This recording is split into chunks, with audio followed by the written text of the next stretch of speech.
Character scale, marks అన్నీ చెప్పాలని కోరుకుంటున్నాం. స్కేల్ నేను చెప్పలేదు, నువ్వే చెప్పావు అందరి ముందుకి. సర్లే. అందరికీ నమస్కారం అండి. నా పేరు శ్రీహాన్. ఫస్ట్ ఇక్కడికి వచ్చిన మీడియా వాళ్ళకి అండ్ క్రిటిక్స్, రివ్యూ రైటర్స్, ఎప్పుడు యూట్యూబ్లో చూస్తుంటా, ఇప్పుడు డైరెక్ట్గా చూడడం చాలా ఆనందంగా ఉంది సార్ మిమ్మల్ని అందరినీ. అండ్ ఈ అవకాశం ఇచ్చిన మా ప్రొడ్యూసర్కి అండ్ హర్యానాతో డ్యాన్స్లు వేసేసి అలసిపోయిన మా ప్రొడ్యూసర్ రాజా గారికి అండ్ మా వెనకుండి ఫుల్ సపోర్ట్ చేస్తూ నడిపించిన బాలు అన్నకి and whole crew, cast and క్రూకి అందరికీ చాలా చాలా థ్యాంక్స్. ఈ సినిమా చేసిన తర్వాత అంటే లైక్ మొన్న టీజర్ ఇదంతా వచ్చిన తర్వాత చాలామంది క్వశ్చన్ చేయడం స్టార్ట్ చేశారు.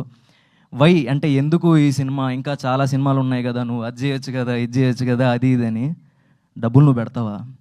నన్ను నమ్మి ఒకరు కోట్లాను కోట్లు డబ్బులు పెడుతున్నప్పుడు నాకు అవకాశం ఇంపార్టెంట్. నేను ఫస్ట్ ఆఫ్ ఆల్ ఈ ఫీల్డ్కి ఉద్యోగం వదులుకొని ఇక్కడికి వచ్చి నేను సర్వైవ్ అవుతుంది సినిమాల కోసం. అలాంటప్పుడు నేను ప్రూవ్ చేసుకోవడానికి నాకు ఒక దారి దొరికింది, నాకు ఒక అవకాశం దొరికినప్పుడు నేను అది చేయను, ఇది చేయను, అది చేస్తాను, ఇది చేస్తాను అనడానికి నేను అంత ఆ స్టేజ్కి నేను వెళ్ళలేదు. సో ఫస్ట్ ఆఫ్ ఆల్ మనం ఏదైతే ఫీల్డ్లో మనం సర్వైవ్ అవ్వాలనుకుంటున్నామో దాంట్లో ఏదో రకంగా ముందు ఎంటర్ అవ్వడం మనకు కావాలి. ఎంటర్ అయ్యి మనం ప్రూవ్ చేసుకుంటే నువ్వు నిజంగా టాలెంటెడ్ అయితే ఆ దేవుడే దారి చూపిస్తాడు మనకి.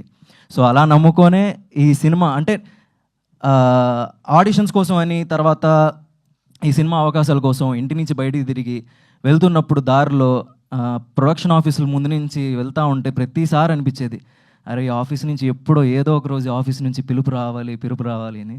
అలాంటి టైంలో గట్టిగా మేనిఫెస్ట్ చేసుకున్న టైంలో రాజా తరపుని రాజ్గురు ఫిలిమ్స్ నుంచి నాకు ఈ కాల్ వచ్చింది. వచ్చిన తర్వాత ఈ క్యారెక్టర్ విన్న తర్వాత కొంచెం ఛాలెంజింగ్ రోలే అనిపించింది. ఫస్ట్ ఆలోచించా, దాని తర్వాత కొంచెం డేర్ చేసైనా సరే ఇది చేసుకుంటే నేనేంటో ప్రూవ్ చేసుకోగలను నమ్మకం వచ్చి ఇది చేయడం జరిగింది. Completely ultimate youth target movie ఇది. అంటే లైక్ మిగతా మూవీస్కి అన్నీ చెప్తుంటారు దీంట్లో ఫ్యామిలీస్ చూడడానికి, అవి చూడడానికి అన్నీ ఉన్నాయి మిక్స్డ్ అని. మేము అలా చెప్పాం, ఓన్లీ యూత్ కోసమే చేసాం. యూత్కి ఏది కావాలో అదే ఉంటుంది. పాడైపోవడానికి కావాల్సినవి ఉన్నాయి అండ్ మంచి నేర్చుకోవడానికి కావాల్సినవి ఉన్నాయి. దాంట్లో ఏది తీసుకోవాలో ఏది తీసుకోకూడదో మీ ఇష్టం. సో వన్ మోర్ థింగ్, రీసెంట్గా యాంటీ డ్రగ్స్ మీద ఇనిషియేషన్ తీసుకొని మొన్న రేవంత్ రెడ్డి గారు వీళ్ళందరూ మాట్లాడారు. సో దాని గురించి దీంట్లో కూడా, ఈ సినిమాలో కూడా కొన్ని పాయింట్స్ మేము చెప్పాము. సో అది చూసి ఎవరు కూడా డ్రగ్స్కి ఎడిట్ కావద్దు, సే నో టు డ్రగ్స్. మా వైపు నుంచి కూడా whole virgin boys movie team నుంచి చెప్తున్నాము, డ్రగ్స్ని ఎవరు సపోర్ట్ చేయొద్దు. అట్ ద సేమ్ టైం మీరు అలవాటు చేసుకోకపోయినా మీ పరిసరాల్లో ఎక్కడైనా జరుగుతున్నా సరే పోలీసులకి ఇన్ఫర్మేషన్ ఇచ్చి కొంచెం అంటే మనం కూడా కొంచెం రెస్పాన్సిబిలిటీ తీసుకుందాం దీని మీద. అంతే. థ్యాంక్ యూ సో మచ్ ఈ అవకాశం ఇచ్చినందుకు. అండ్ ఇక్కడ హోస్ట్ చేస్తున్న అను గారు అండ్ ఆర్జే సూర్య గారు, మీకు కూడా చాలా థ్యాంక్స్.